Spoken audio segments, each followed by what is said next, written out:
Gurur Brahma, Gurur Vishnu, Gurur Devo Maheshwaraha, Gurureva Param Brahma, Tasmai Shri Gurave Namaha.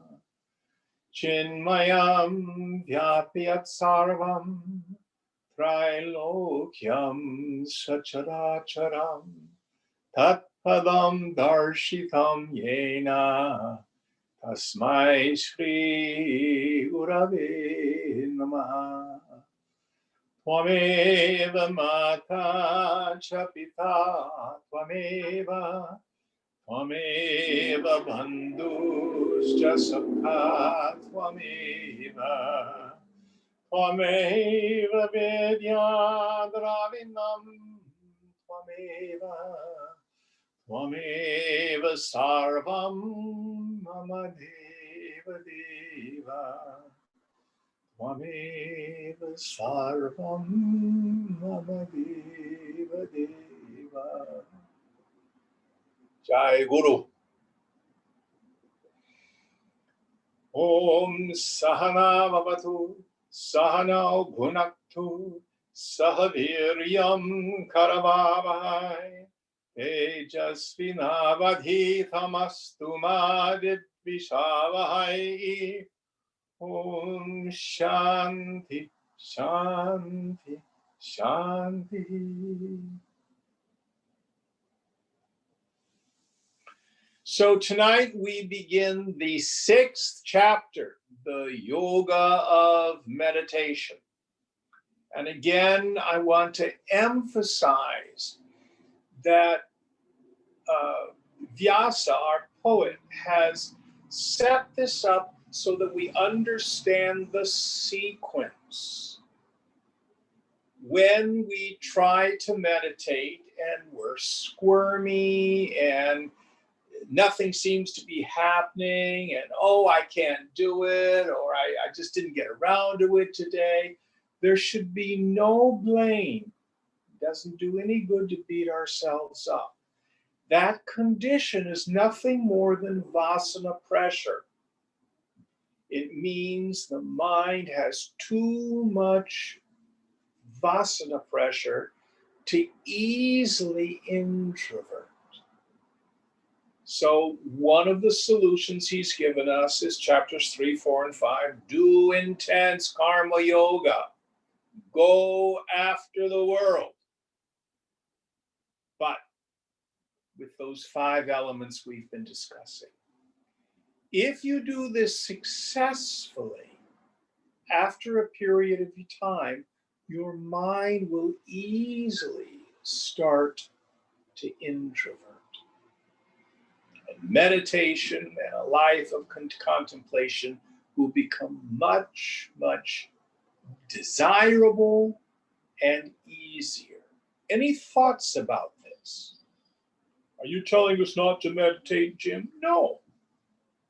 If you have the desire to meditate, please do meditate. But if you find it hard to do, this is why. Doesn't mean there's something wrong with us. It means we have vasana pressure. That's all. Any thoughts on this? All right, so let's start the yoga of meditation. Can you help us out, please, Deepa? Chapter 6. Sure.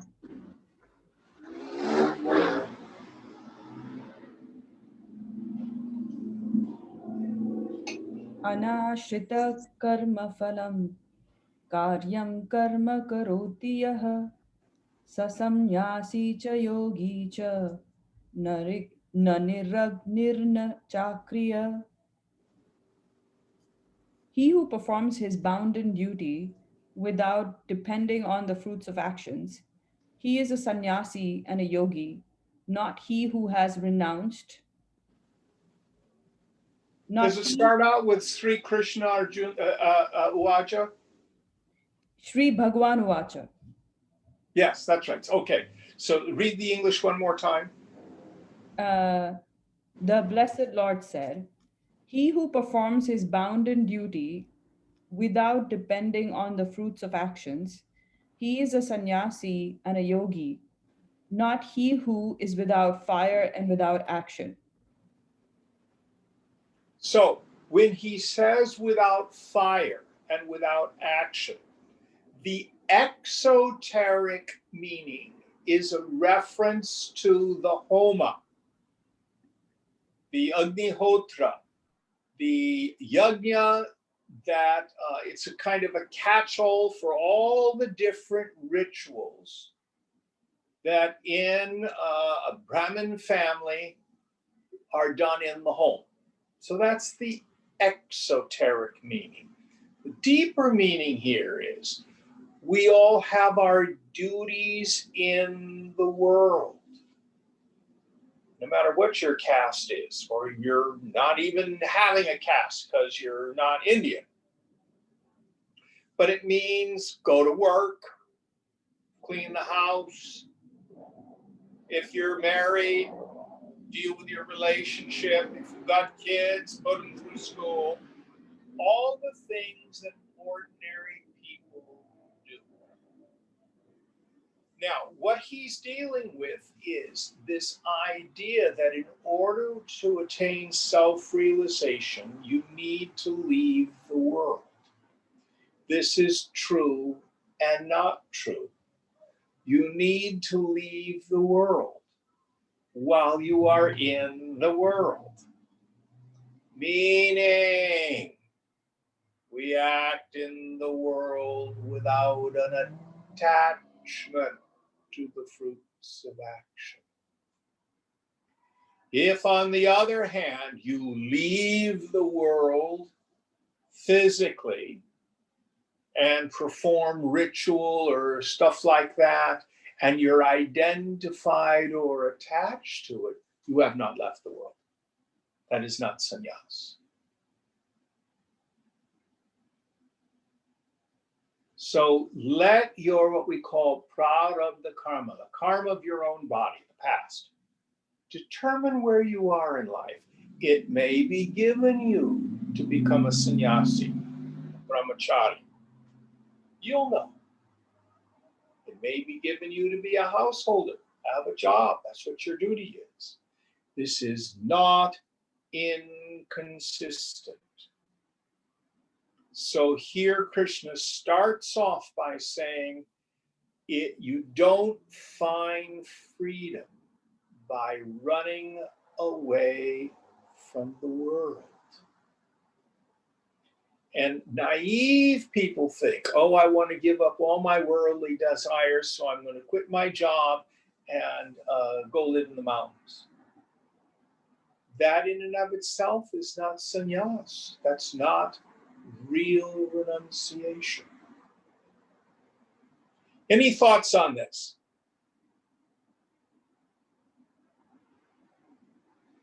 So sannyas is an inside job.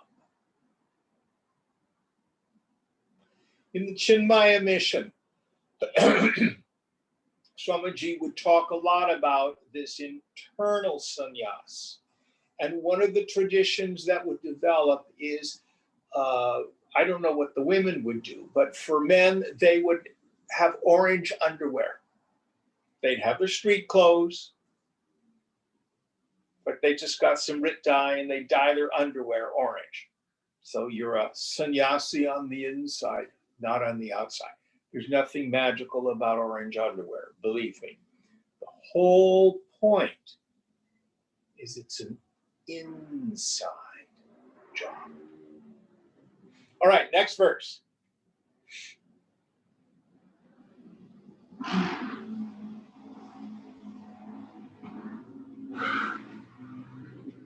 Yam samyasamati prahur yogam tam vitti pandava nahyam samyasta samkalpo yogi bhavati kaschana.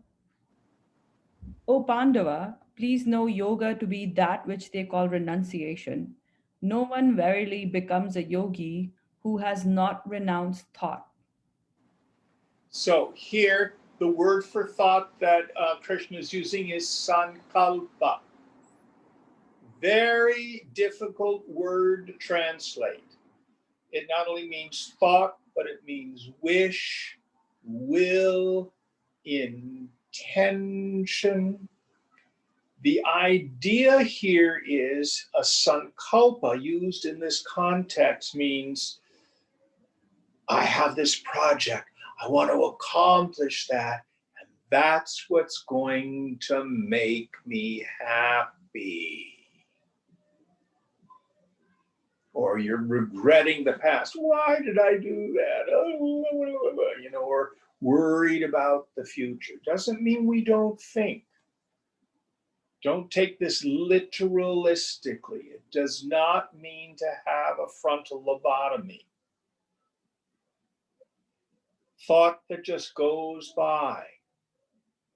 What you need to do to accomplish things in our daily march through life. It's not problematic. But when it has this quality of vancha, wanting, I need to have that in order to be happy. That's the sankalpa. And here, what Krishna is saying is the real renunciation is to renounce the mind itself. Now, this teaching can be taken at level after level after level, more and more subtle. In the end, the woman of realization, the man of realization, does not believe their mind at all. We cannot think a real thought, including the thought I just gave you. The only thing that's real is aham, I. All the thoughts, even the spiritual thoughts, are not real. So we disbelieve, we disempower all of the thoughts. Any thoughts about the idea of not having thoughts? Jim, sankalpa is then always negative, right? No, not at all. So the mind. It depends on the context in which we're talking about it. So in this context, he's using the word to mean ego-based desires. Okay. The way the Lord creates the universe is through sankalpa. Okay. You know, when Swamiji asked me to take sannyas in 93, did not concern me at all when Tejo Mayananda said that he couldn't do that. And I said, it's not my sankalpa, it's Swamiji's. If it's supposed to happen, it will. I didn't come up with the idea. But everything in life that's of value starts with an intention.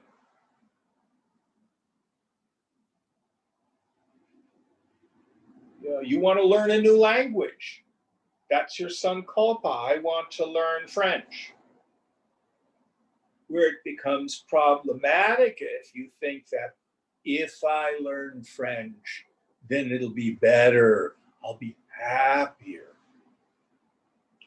Okay, let's use an example out of your own life. Remember when you wanted to become a legal translator? Yes. And you set that sankalpa. And remember how much anguish it cost you because it wasn't turning out the way you wanted. Remember? Yes. I was riding the horse in the opposite direction. That's what Krishna is talking about. That's the kind of sankalpa we have to be willing to let go of. Okay, got it. Thank you, Jim. Jim, is the same word that people use when they talk about manifestation? Manifestation is the result.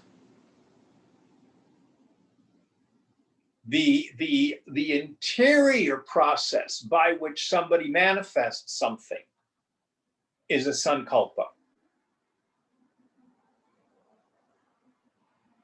Sankalpa is the process whereby thoughts become things. The law of sankalpa. Any sankalpa consistently maintained that's not conflicted or contradicted tends towards manifestation. I would use the word grossification because what it is just becomes a grosser vibratory level. The corollary to the law of sankalpa, whatever you look at, you're going to think about. What you look at repeatedly, you will think about repeatedly. Repeated thought becomes habituated thought. Habituated thought sinks into the unconscious. That becomes the law of your life. Now, we have all sorts of intentions and desires which may be in contradiction or conflict.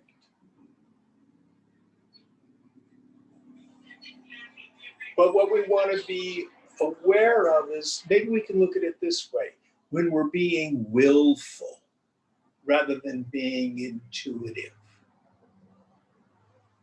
I'm going to have it my way no matter what. And if you've ever operated in the world from that viewpoint, you'll find that it's rather exhausting. And frequently it doesn't work out. Does that make it a little clearer, Divya? Yeah, that was amazing. Thank you. So with these Sanskrit words, understand that it's maximum meaning with minimum words. The same Sanskrit word will have layers and layers and layers of meaning. So in this context, to renounce sankalpa here means to renounce our ego-driven desire.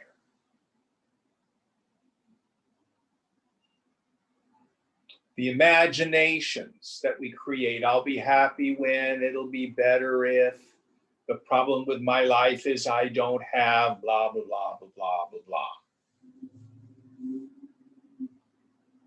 And all of us know the difference. When we have a vision or a dream of something we want to do, and it's creative and it's expressive, and we have a sense of the rightness of it, as opposed to I'm attached to the result of this, and if I don't have it, I'm just going to be wrecked. And what we're going to get to is, if you well, I'll let the verses get there. We'll put that on the shelf for now. Okay, any more questions about this verse? Next one.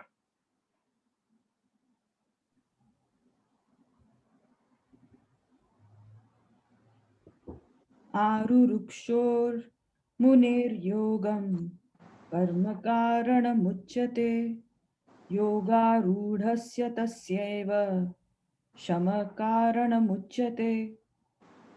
For a muni or sage who wishes to attune to yoga, action is said to be the means, For the same sage who has attuned to yoga, inaction is said to be the means.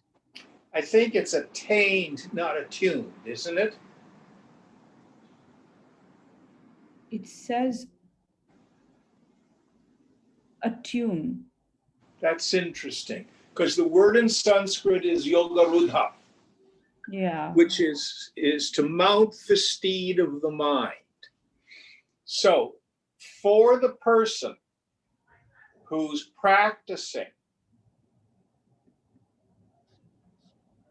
what we need to do is attain to yoga arudha. Arudha is a riding term. It means to get on the horse. The horse here is this very powerful beast, which is my mind. Now, practically speaking, what does this mean? We have what I called our inner 2-year-old, the indulgent part of the mind. Then we have a deeper place, the intuitive part of the mind. So the indulgent part of the mind, my inner 2-year-old says, I want ice cream and I want it now. Or no, I don't want to go to bed. That we have to learn to silence and not be tyrannized by that inner 2-year-old.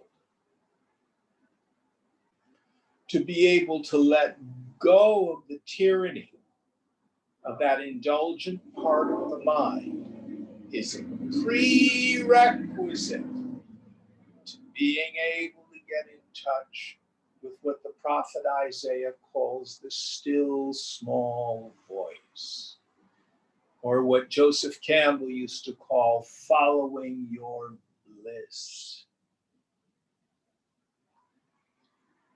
Riding that current life, that live wire of creativity, of expression in the world.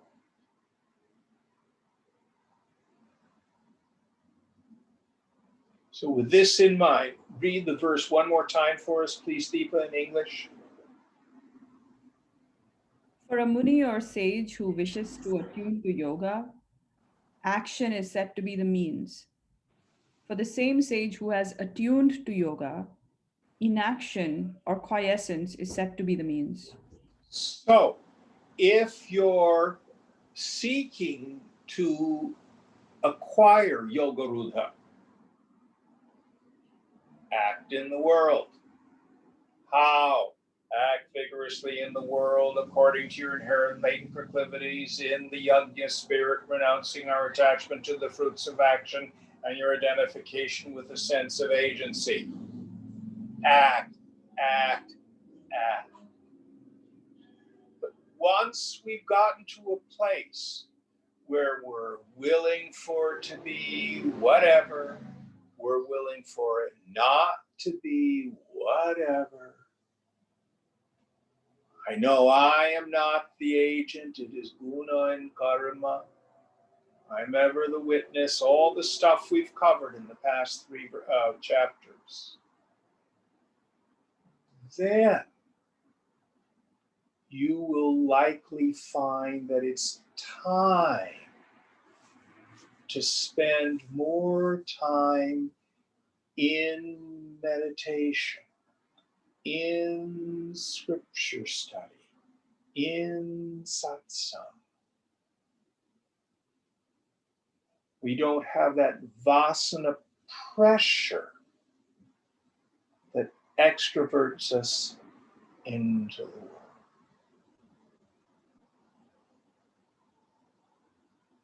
Are you coming to class this evening? Oh no, I have to wash my hair tonight. I hear things like this.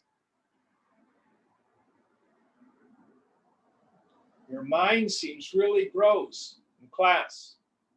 What did you do this weekend? Oh, I went out and got drunk with the friends Saturday night. That's why I'm just off. Okay, no blame, just vasana pressure. For those people, karma yoga. for those who have practiced that, have attained to Yoga Rudha, then a more introverted and interior life starts to become more attractive. Any thoughts about this? And it could be a hybrid too, right? Could be the two. It's a process. Yeah, that's right. Let me wait till the motorcycle goes by. Susili, it doesn't mean, oh, I'm totally extroverted on Monday and Thursday I attained to Yoga Rudha, so I'm giving it all up and I'm meditating all day. It could be, last year I had a horrible time trying to get myself to meditate. This year I'm better at it. I can do 4 or 5 days a week for half an hour. But then you may find next year, I don't know why I used to let job and family upset me so much. That's wackadoodle. Oh, but I do love my quiet time with the Lord. Your mind introverts more and more. So it's a continuum. Does that make it a little clearer? Yeah. Thank you. Jim, I've actually found for me, it hasn't been so much of a continuum. It goes up and down. It is yearly though, but some years I'm like more, like I guess less Vasana, and some years I get more Vasana back. And I wonder why it fluctuates. Would you mind sharing why that could be happening? Yes. The great metaphor you find in a lot of contemporary spiritual literature is the onion, the layers of the onion. So all that stuff's in there. These are called the Hridaya Granthi, the knots of the heart. And we work on one layer of it and we get a level of quiescence and peace. And then another layer starts to come to the surface. And we have to deal with it.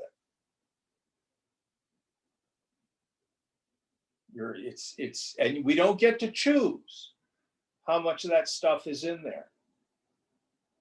You know, we've spent lifetimes putting it in. And, you know, who knows what your life is going to be like. You know, you may have had a year or two where you didn't have, say you have the money to take off from work for a year. But what did you spend your time doing? Were you traveling? Were you hanging out? Were you making love? Nothing wrong with those things. Or were you spending it in satsang, scripture study, intense meditation?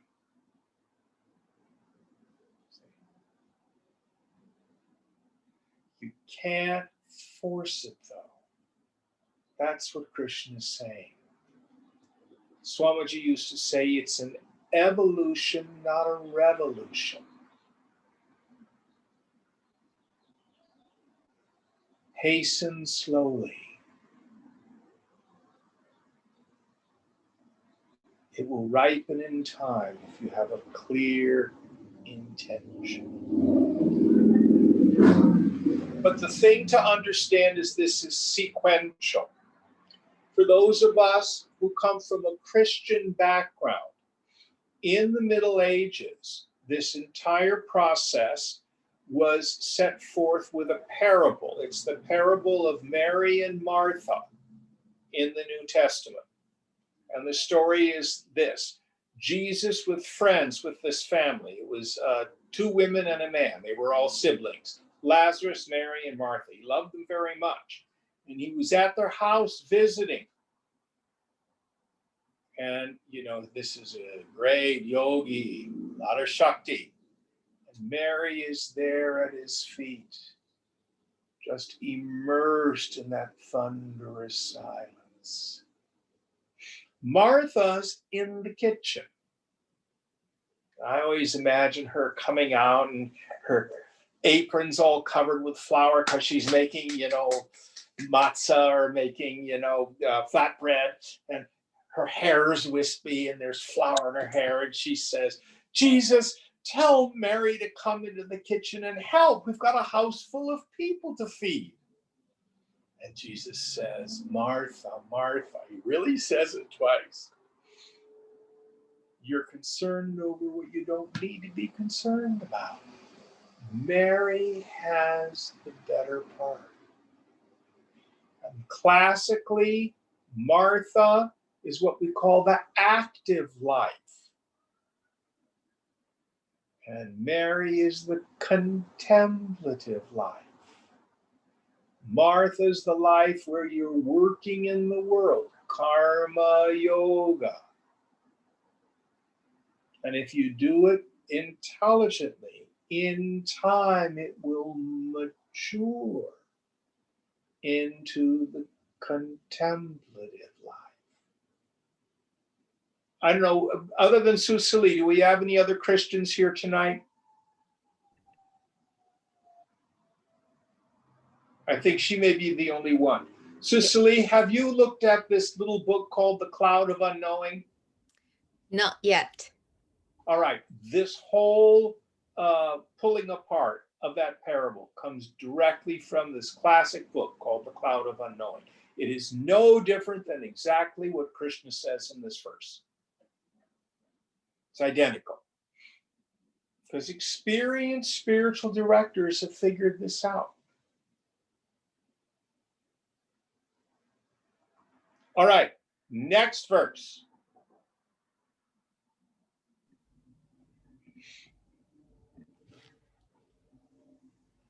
Yada hinendriyartheshu na karma swanushajjate sarva sankalpa samyasi yoga rudhastadochyate.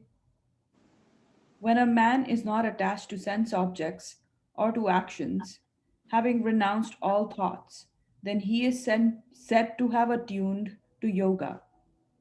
Okay, so this yoga rudha, being attuned to yoga, we'll use Swamiji's language here. When we're not attached to sense objects, I am willing for it to be how it is for the rest of eternity. And I'm willing for it to not be a certain way for the rest of eternity. That's attaining to yoga rudha. So the first one, he's not attached to sense objects. What was the second one, Deepa? Or Second to actions, idea. or to actions, having Yes. renounced all thoughts. Yes. So the second one was he's not attached to any actions. So when we were back in doing karma yoga, we stressed you have a spiritual right to do what you love. Now in chapter 6, whether you are doing what you love or not, now practice loving what you're doing. Whatever it is, no attachment to this action as opposed to that action. I was talking with a friend yesterday, and he works for a government job, and he was for 6 months given what they call a detail. He was stepped up to a second level manager, got more money, got to be a little higher prestige, stuff like that. If the detail is over, he now goes back down to first level manager. And one of his colleagues who's been through this said, I just want you to know you're going to feel disappointed having to go back to your old job. And this fellow is a good yogi. All pretty much the same. He's not attached to or identified with one title as opposed to another, one job as opposed to another. So Giving up attachment to the sense objects, giving up our attachment to actions, and renouncing the thoughts. Meaning, I do not engage in all this hope. If only it would go this way. Doesn't mean we don't think, doesn't mean we don't plan. Let it go. And when we're in our meditation seat, whatever thought comes up, drop it. No thought is real. Let it go. Let it go.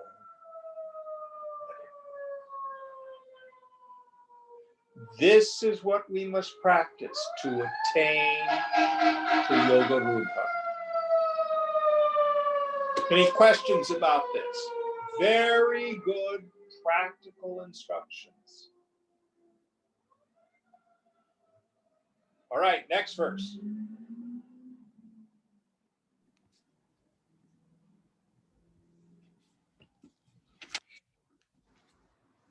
Buddhe uddharedatmanatmanam natmanamavyasatayet atmeva yatmano bandhur atmeva ripuratmanah.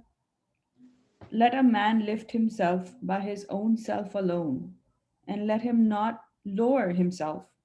For this self alone is the friend of oneself, and this self is the enemy of oneself. Okay, so what we have to understand as the word Atman in Gita, we have to determine its meaning from context. It's not used with nearly the precision we're going to get 1,000 or so years later with Shankara. So here the Atman is referring to our minds, our subtle bodies. So the import of the verse is this: where is the locus of power? Ultimately, it is in you and me.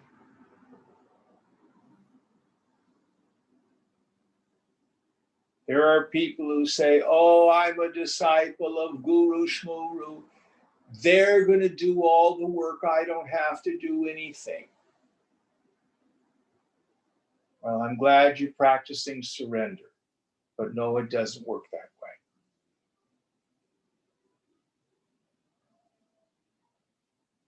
That's like the evangelical Christians. I've turned my life over to Jesus Christ, so I've been forgiven. It doesn't matter if I steal or shoot people or stuff like that. I'm already forgiven. That's stupid. What Krishna is saying is that we must do the work.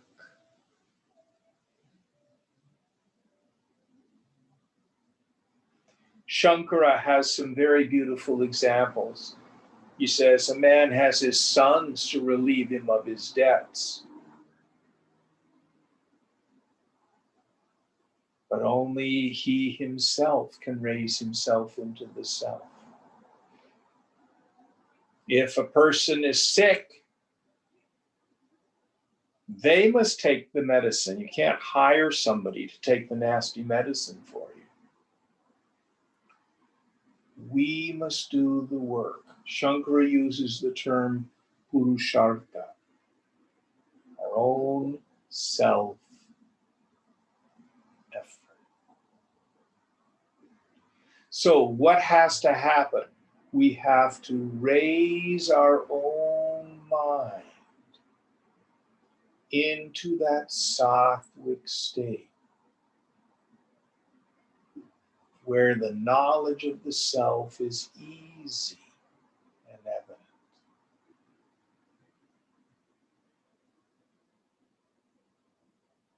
By practicing our yoga, And if we get lazy and we get extroverted into the world, doesn't matter how many books you've read, if you become attached to the sense objects, attached to the work that you're doing, and identified with the various sankalpas that your mind puts up, knock yourself out, you're going to suffer like any ordinary person.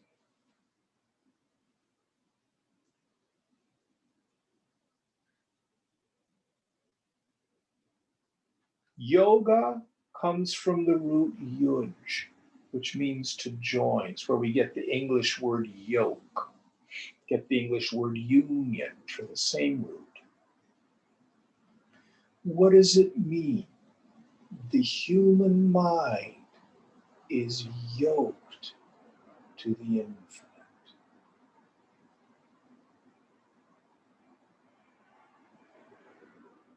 Prayer of union in Christian thought, the awakened state in Buddhism, we call it self-realization. We also call it yoga, union.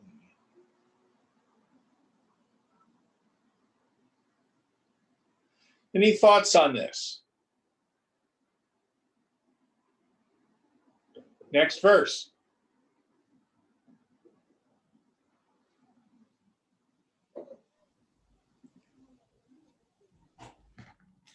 This is verse 6.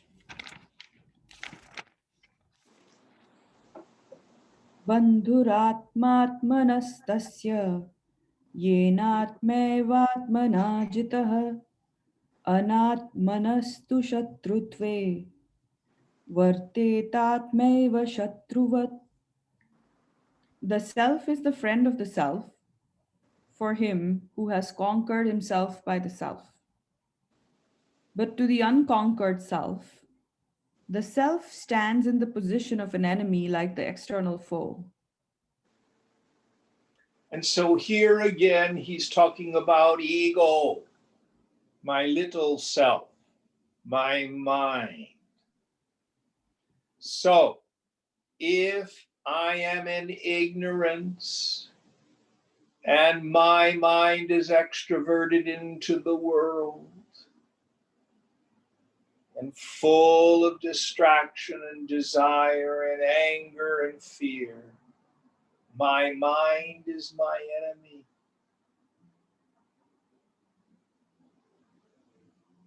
And if you've ever been in a spiral, you know what that suffering is like. But that same mind, purified by yoga, made sattvic,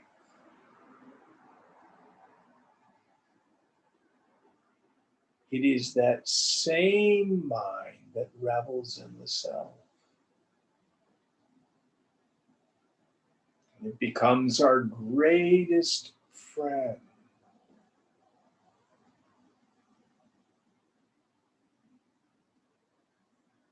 In the world, it becomes a powerful instrument to get things accomplished. And when it's not needed, it can revel in its source, abide in that wondrous bliss of Brahman. Same mind. Or the way Yoga Vasishta frames it. Both bondage and liberation occur to the mind. The self is ever free. There is no other bondage than the deeply rooted conviction that I'm bound, meaning I think I'm my body. There is no other liberation than the deeply rooted conviction based in direct experience that I'm free, meaning I know I am Brahman. Neither mind state touches the self. The self is ever free.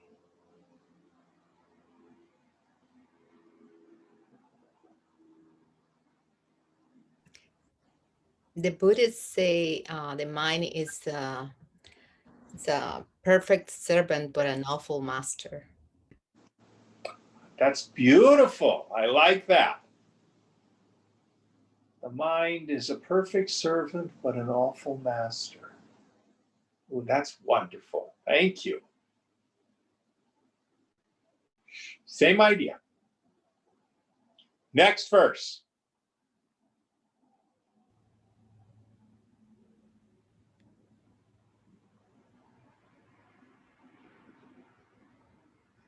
Jitatmana prashantasya paramatma samahita shitoshan shit shitoshna sukha dukkheshu tatha manapamanayo. The supreme self of him who is self-controlled and peaceful is balanced in cold and heat, pleasure and pain, as also in honor and dishonor. All right, so here we have an echo of what we had in the second chapter, but fleshed out a little more. So here by self, we can look at it from two standpoints. The most useful is again to think that Krishna is using self here to mean the ego, the mind. So for the person who's self-controlled, what is it we need to work on? Who aspires to self-control? At the level of the body, heat and cold. This is just a catch-all phrase for the pairs of opposites, what we call the dvandvas. All the positive and negative experiences that can happen at the level of my physical experience. Then he says, sukham dukham cha, pleasure and suffering. We want to understand that those are the simple reactions of the mind. It's completely mechanical to conducive or non-conducive environments. When the environment is conducive, meaning I'm getting what I want. When it's non-conducive, meaning I'm not getting what I want. And our minds haven't really changed since we were babies. All that has changed is the sophistication of the environments that we find conducive and non-conducive. What the yogi wants to do is don't get caught up in that. Ego says maximize the conducive, minimize the non-conducive. And it ends up trying to play whack-a-mole with the world. It's an impossible task.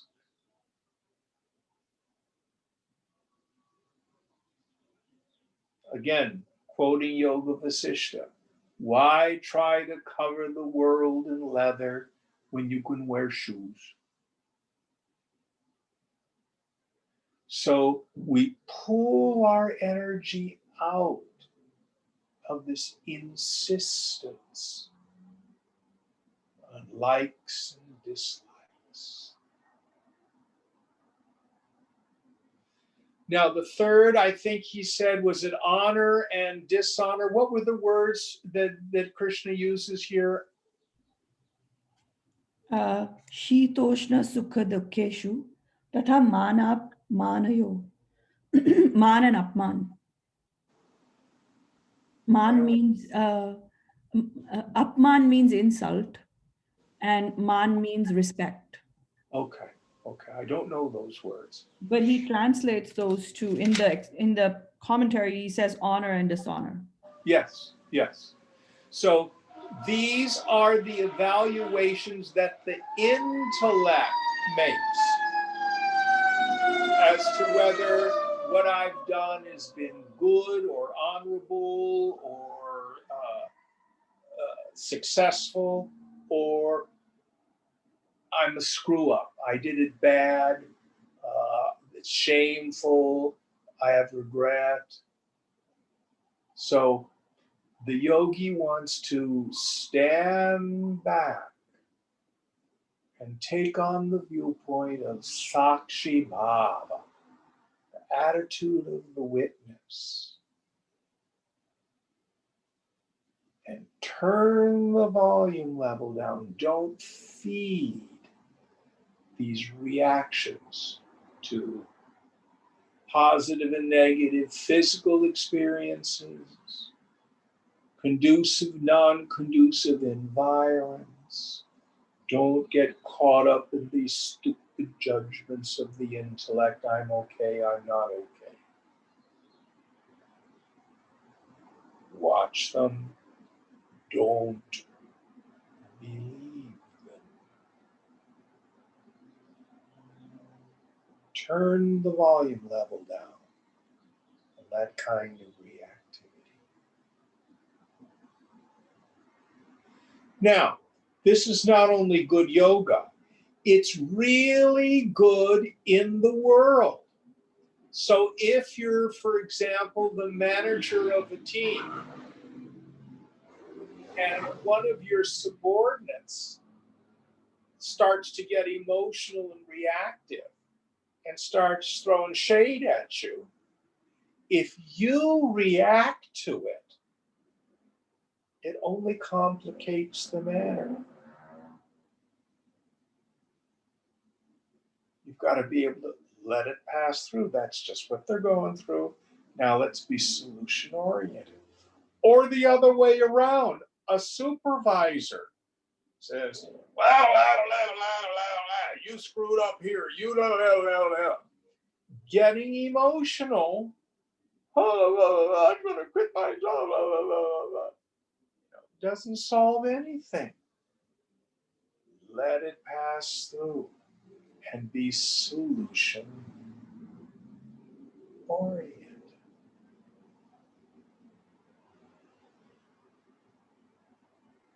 Don't be tyrannized by the mind's reactivity.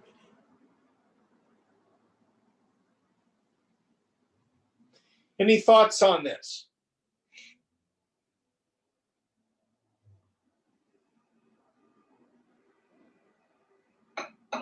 We practice it. We practice it. Next verse.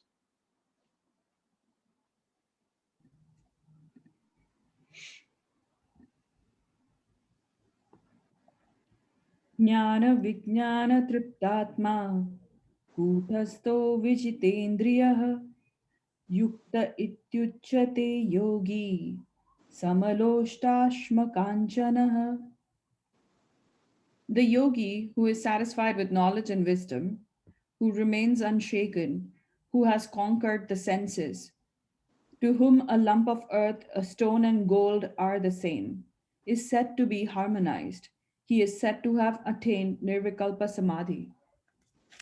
So, this is one of the most famous verses in Gita.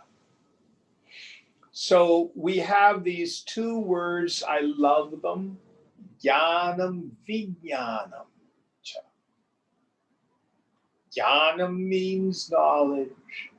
V is a superlative. Here, what's vijnanam, what's beyond just knowledge, is wisdom. What it means practically is when our understanding and our direct experience come together.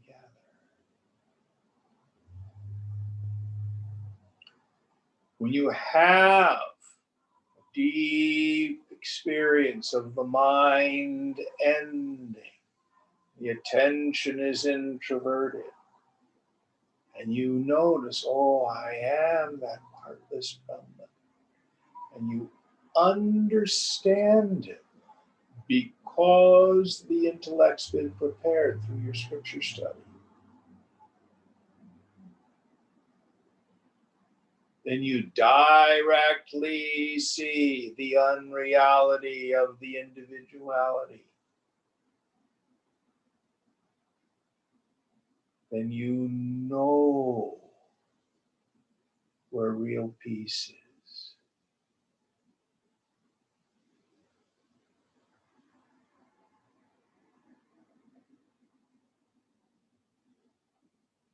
And the price tag is you have to give up the world. Don't mean leave the world. Give up our concern for it.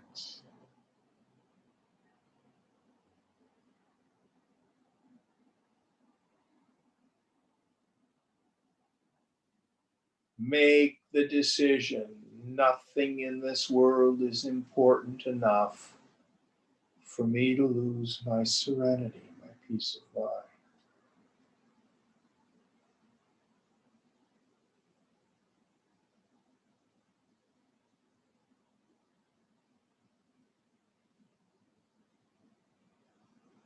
And this deep self-abidance is easy if you have a mature spirit of vairagya, of detachment, of sannyasa, renunciation, of tyagaha, and all different words point to the same thing.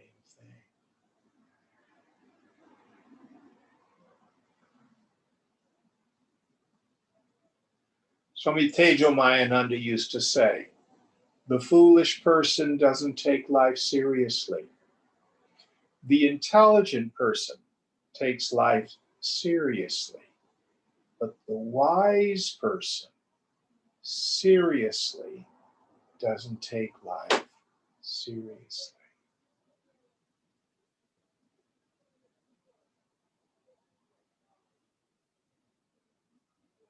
This allows the mind to dwell in the self. Next verse.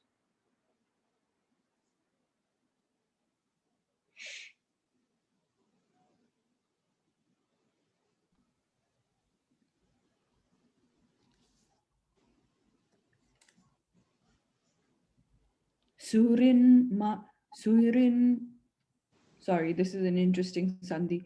Suhrin matraryutasina madhyastha dveshya bandhushu sadhushvapi cha papeshu samabuddhir vishishyate. Who is he who is of the same mind to the good-hearted friends, relatives, enemies, the indifferent, the neutral, the hateful, the righteous and the unrighteous excels. Yes. So he again expands this idea of having this samadrishta, this equality of vision. The last verse, it was to a lump of gold, dirt, etc. In this one, it's people.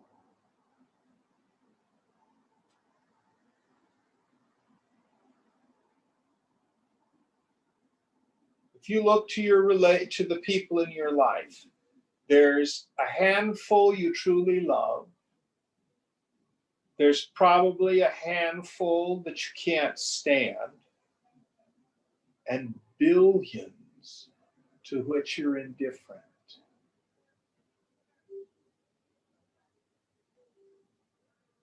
Here Krishna says, see all of them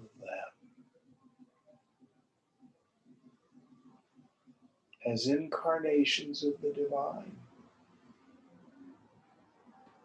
See each one of them as a person questing for the infinite.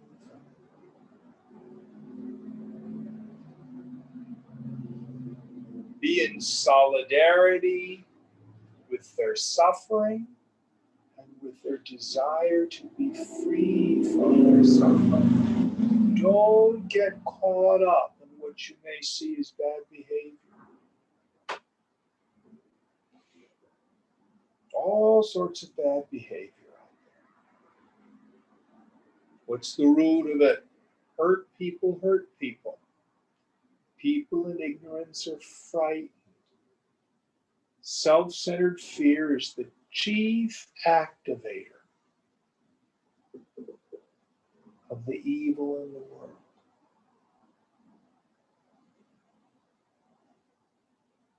We all know what it's like to suffer. Now you know the human condition.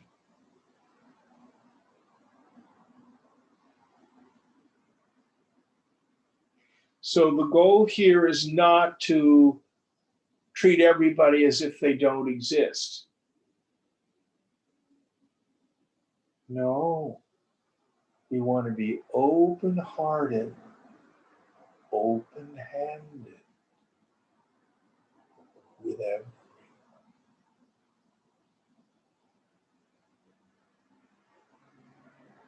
We are to love as God loves. And God has no taste. God loves people you and I would have nothing to do with. God loves dirty, smelly, reactive, violent people. Our job is to love them all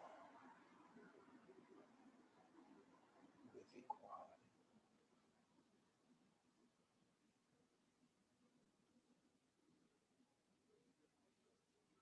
Not only with phenomenal objects like we had in the previous verse, now the same Samavrishta with people.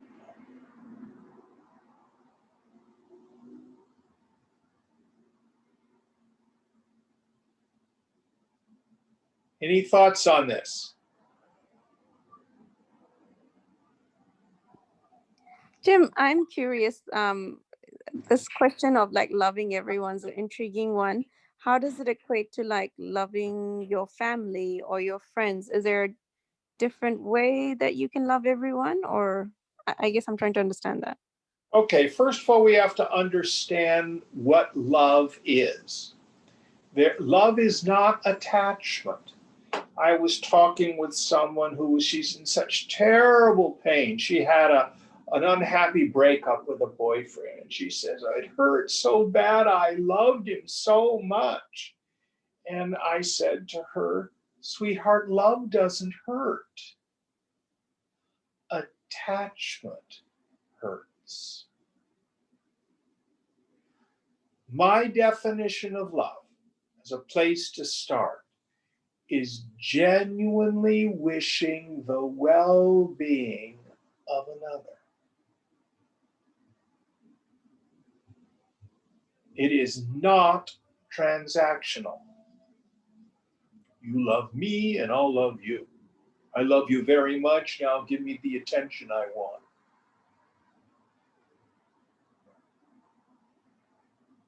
That's business, that's not love. So I cannot tell you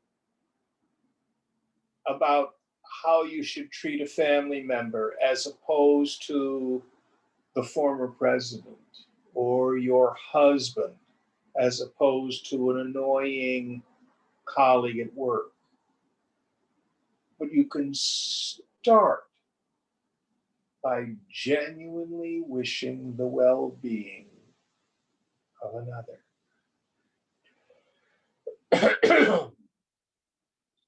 Those of you who've done Vipassana retreats and you've done the metta meditation at the end, who can share with me what the metta meditation is?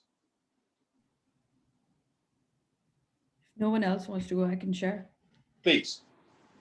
So the idea is that you, at the end of your meditation, you share mentally any gifts that you have accrued in your practice with the rest of the world, with nothing expected in return. You just want to send out good vibes and Yeah.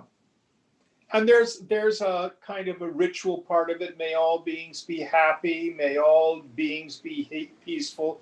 May all sentient beings be free. Isn't that the way it goes? Something like yeah, that. yeah. Notice it doesn't say, may Democrats only be happy.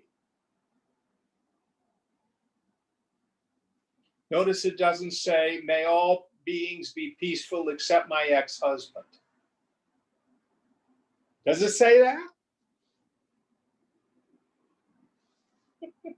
May all beings be free except the axe murderers. No. It says, may all beings. Think about it. Think about it. I jokingly say that humanity I love, its people I have trouble with. Isn't that the truth for most of us? So in this verse, what Krishna is saying is, no, you are to love as God loves. And we work on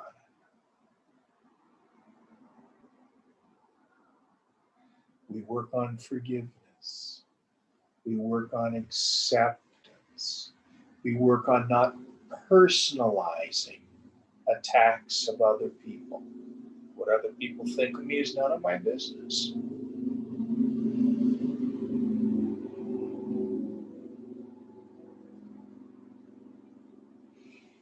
Any thoughts on this?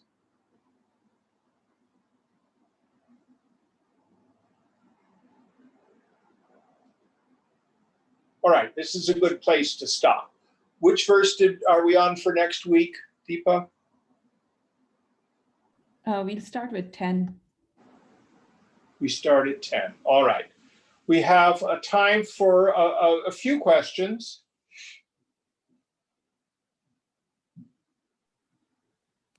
Hey Jim, it's fine. How are you? Hi, sweetheart. How are you? I'm doing well, thanks. I have two somewhat related questions, if you don't mind. Please. It's kind of related, or maybe in my own mind it's related.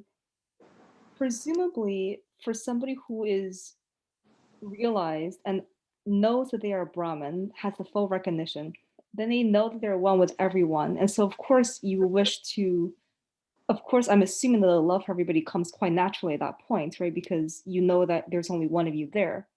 But in that case, why doesn't all of them become somewhat like a saint-like figure? Because what I noticed also is, and this is the second part of the question, which is this knowledge, it's knowledge that removes the ignorance, right?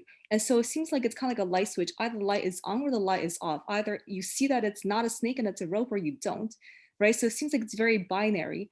At the same time, if I look at the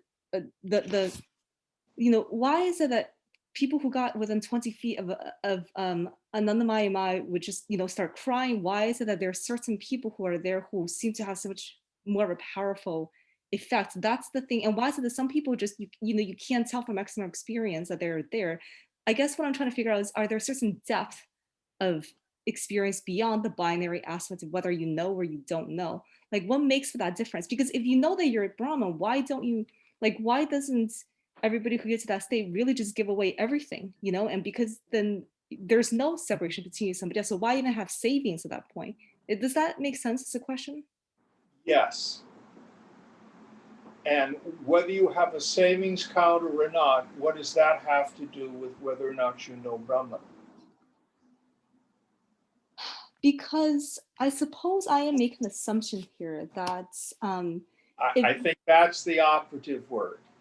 So the thing again, Fang, I wouldn't worry about the experiences of other people. There's no value in trying to psych out a woman or a man of realization.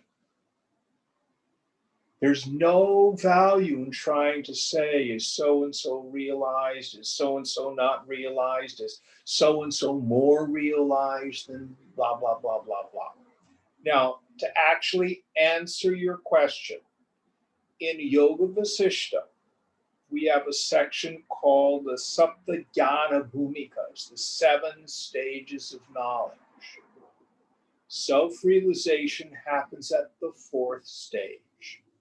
And then the question is, why are there 3 more stages enumerated in the scripture? And the answer is, these are not stages of bondage and release. Self-realization happens at the 4th. These are, as it were, post-enlightenment samadhis. And they are not to be achieved by mere will or effort. If you're making efforts, you're not even a jnani. But they are the result of karma. They're the result of merits accrued in other lifetimes. So yes, you are right. Some saints seem to be more powerful than others. That can also be karmic. I've had the darshan of many great saints. Only a couple have I felt this incredible connection. Other people have different experiences.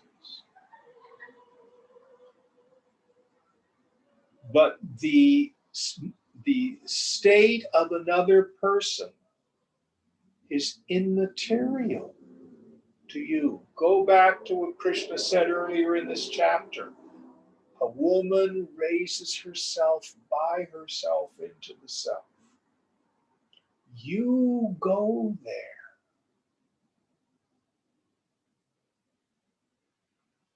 But to be caught up in the experiences of other people is just simply a waste of mental effort.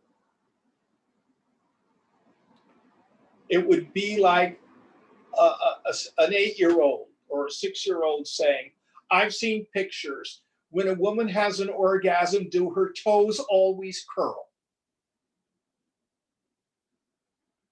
I've heard that toes curl, but so-and-so, they say their toes don't curl. Is that a useful line of pursuit for an 8-year-old? No. But when she falls in love and she has real intimacy with someone, it isn't much of an issue whether her toes are curling or not. So also, you go realize yourself. And to the person of knowledge, how much Shakti there is or isn't will not concern you.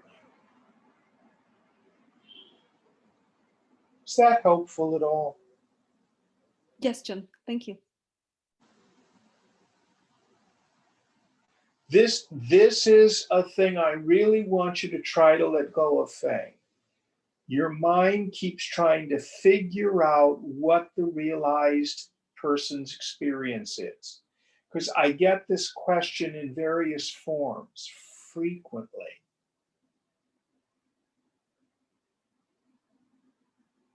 And it just isn't fruitful.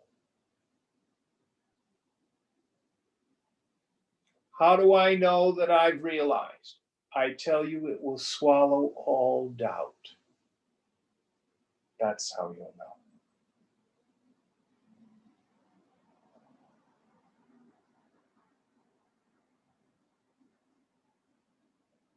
All right. I hope that helped. Any other questions?